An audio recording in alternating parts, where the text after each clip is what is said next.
So I was prevented from making my video on this page, so this is just going to be a little short summary, and then I will put the video from the other page in the description so that you'll be able to see it.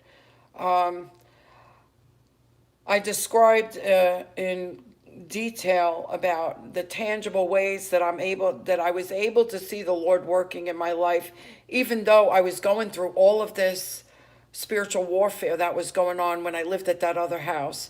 And I'm living in a complete state of peace at the moment. And I was actually delivered again by the Holy Spirit before I left that house.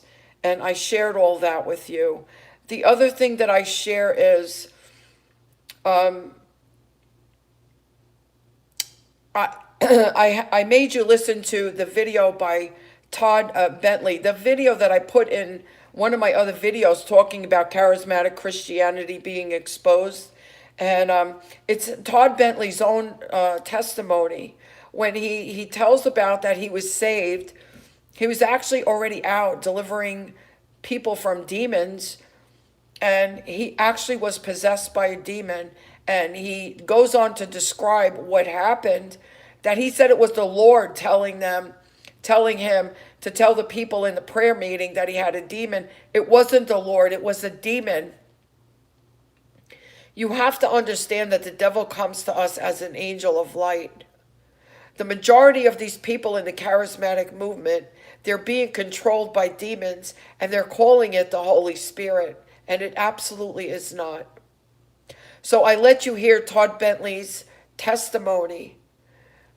And this is exactly what I have been saying out here, that these people come over from New Age or the occult, and they never take alone time with the Lord to build their relationship with the Lord. They go right into deliverance and start using their demonic powers on people, and they're demonizing people. They're not setting people free. This is what I was able to see in the spirit. And now you have the testimony from one of those people, the NAR, and I came up with a new name for the NAR, not the New Apostolic Reformation.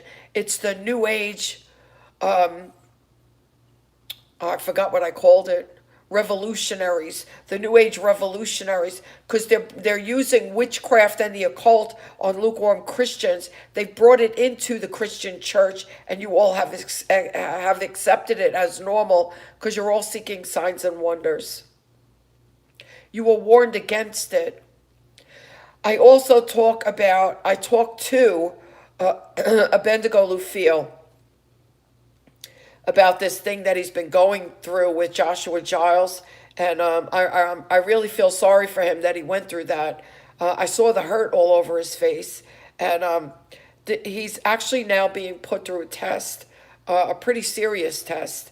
And, how he ends up, it doesn't appear that he's learned anything from this as far as God is concerned, because he's right back on the internet doing teachings about the same old stuff instead of taking the time to go deeper in the Lord.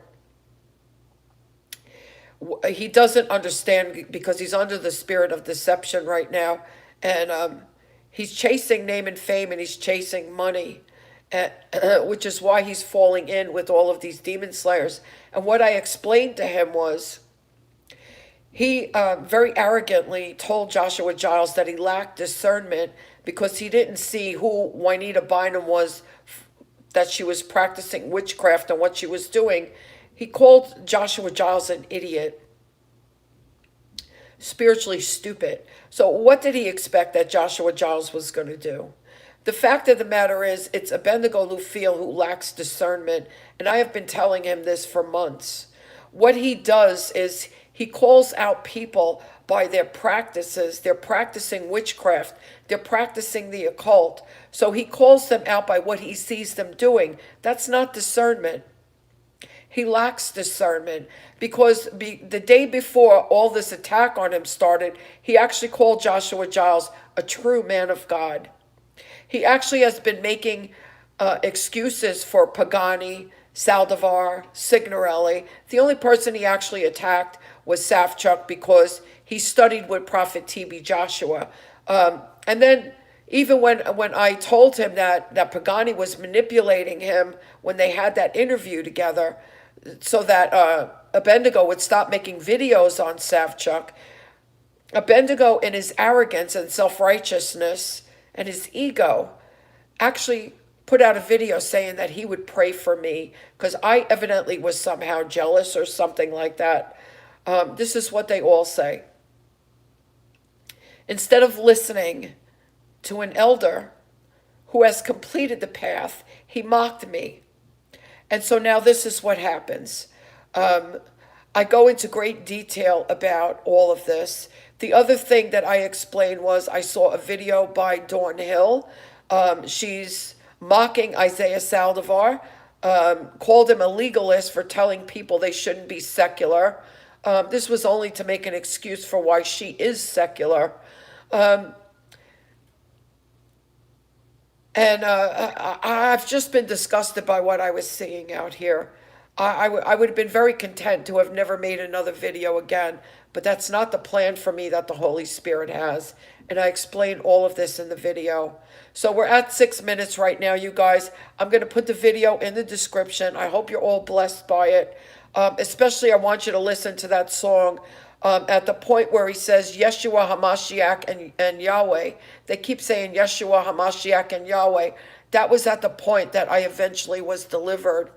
And what I felt was I started crying intensely, that my whole body started shaking, and then I felt electricity all over my body. I was actually being delivered by the Holy Spirit. The knowledge and the understanding that Yahweh was in the body of Jesus went from head knowledge to heart knowledge in that moment. And it was a beautiful moment. I've been in a beautiful state of peace ever since that happened. And I truly did not want to make another video and have to deal with all this garbage again. But this was not the way of what the Holy Spirit has planned for me, of what I'm being called to do. So here I am. I have made another video. I will make sure that I put it in the description for you guys. Be blessed.